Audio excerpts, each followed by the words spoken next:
Hello, ladies and gentlemen of YouTube, and welcome back to another episode of Rework, where we look into video game characters, series, game modes, and anything in between, and focus on some ideas that can help make them better, with some minor improvements, tremendous overhauls, or a complete 180 on them all together. No more focusing on the bad, and instead look towards the future for something better. Or not, whichever comes first.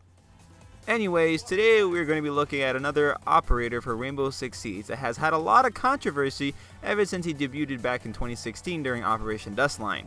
The 2-armor, 2-speed Navy SEAL operator Blackbeard. One of my more favorite operators at one point in time that has been nerfed to hell and back and seems to have some sort of vendetta against Ubisoft, as they've been constantly updating nerfs to my poor boy ever since he debuted like 3 years ago. Especially to that gadget of his that has been through many different overhauls before reaching to that pathetic excuse of what we have now for his gadget. This episode might be a little bit more controversial than my other rework videos, as many people feel that Blackbeard is good where he is. Which I do understand, because when this man was released out into the world, he did cause quite a few stir-ups in the pro league community and the casual player base for Siege. I don't think I saw a single match where he wasn't picked at least 5 fucking times each game, because he made for an important attacker when peeking into windows, and an excellent choice for solo queuing, as his gadget is super beneficial for himself and himself only. So I understand the cons of making him a better operator for Siege, as he might not be welcomed back into open arms as other operators in the game. That being said, I do think I can present some ideas that might work for everyone and not make him an OP operator like he once was titled. Some obvious good changes should refrain from the operator, like having his run speed go from 90% to 62.5% when having the shield equipped, or having him aim down his sights take longer than usual, are nice additions that should stay where they are. With that being said, I would like to present to you 3 things we can do to make Blackbeard not OP, but still good. He's still gonna kick my butt! How many times do we have to teach you this lesson, old man? Rifle shield deployed. Get behind me. Starting with my number 1 spot is to make the shield 100 HP instead of 2 shields that are 50 HP. Now, my only problem with the shields being at 50 HP, other than the fact that they're almost completely useless, is that they just break so damn quickly. It's like literally 1 or 2 shots and then boom.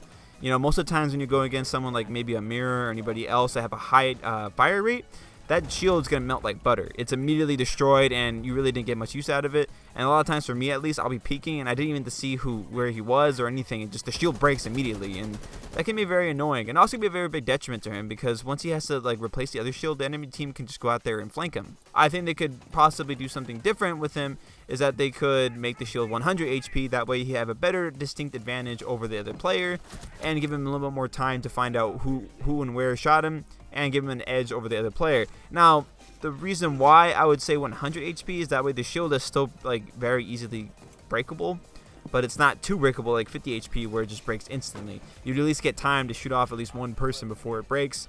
That's something they could possibly do with that. I do feel that, you know, they shouldn't do the whole thing at the beginning of the game when he first was released, is make the shield 700 HP. Obviously, this was a huge issue at the time, and they had to keep lowering down the number, lowering and lowering until, you know, where he is now. I don't think 700 HP is something that they're ever going to do again, obviously, and they shouldn't do. But something along the lines of maybe 150 or 200 HP doesn't sound like it's too bad of a thing. I don't really remember if at any point he was at 200 HP. I think they just got down to like maybe 500 or 400, and then they realized that, you know, I'll just make it 2 shields and we'll make it just 50 HP each.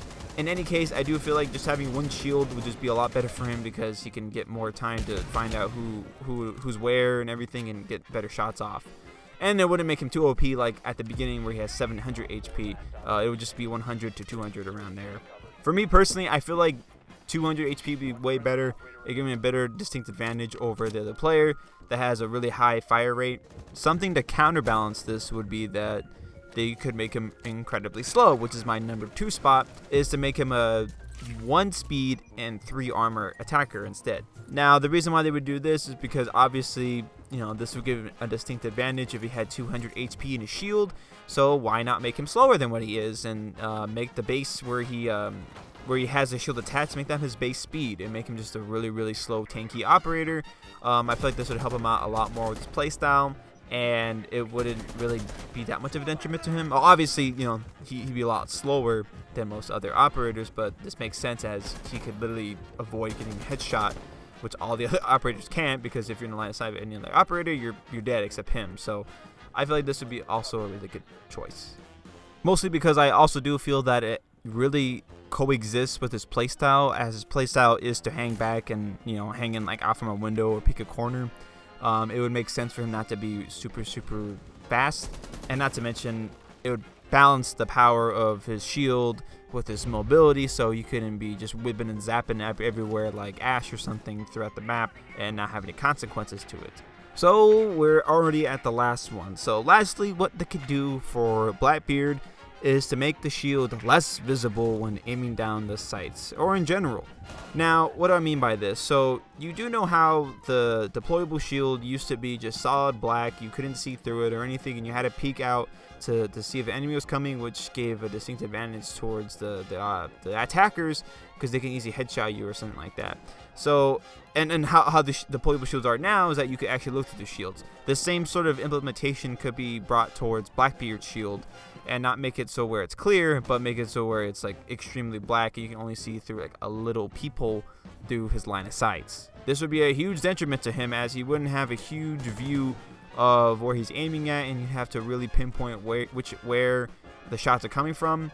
But something they would have to do and implement was to make his shield a little bit beefier. So I'd probably say maybe even upwards to 300 to 400, as you know, that limited view could really hinder him. So to offset that, he would have to have a higher HP. This last point could also benefit the implementation of him being a 1 speed and 3 armor attacker, as this would complement the change in his playstyle even further, as you would really have to figure out the perfect placement for him while also worrying about people rushing him in a close range battle, as his torso and legs would be exposed. So he would either have to try and hit him with his limited view of his main gun, or switch to his secondary sidearm pistol that has a shit ton of recoil. Well, there you have it, folks, some ideas on how to fix a once broken character without making him feel too neutered. I do hope one day he can get some treatment, as I feel like Ubisoft really didn't know what to do with the guy and just decided to nerf the piss out of him just to let people go about their day. And while 700 HP was way too damn much, I think below the range of 200 is fine enough without being too ridiculous. But what do you think? Does he deserve a buff, or leave him where he is now? Tell me below in the comments, and if you have any ideas yourself on what they should do with him, please don't hesitate to comment down below with what you think. I want to thank you all very much for watching my video, and if you want to look at the other operators, I've done others on Tachanka and IQ, so please feel free to check it out. My new operator is a toss-up between Castle and Lion, so I'll either tackle either of them. I'm not really sure which one I want to do first, so stay tuned to the channel and subscribe if you would like to see more of that. But with that being said, thank you very much for watching, and take care. Oh, I also want to mention that the people that do the art for this channel are my lovely sister and my lovely wife. If you like the artwork you see here, you should probably go and check out their stuff on Instagram. They have a lot of different cool art stuff that I really enjoy, and I hope you also enjoy.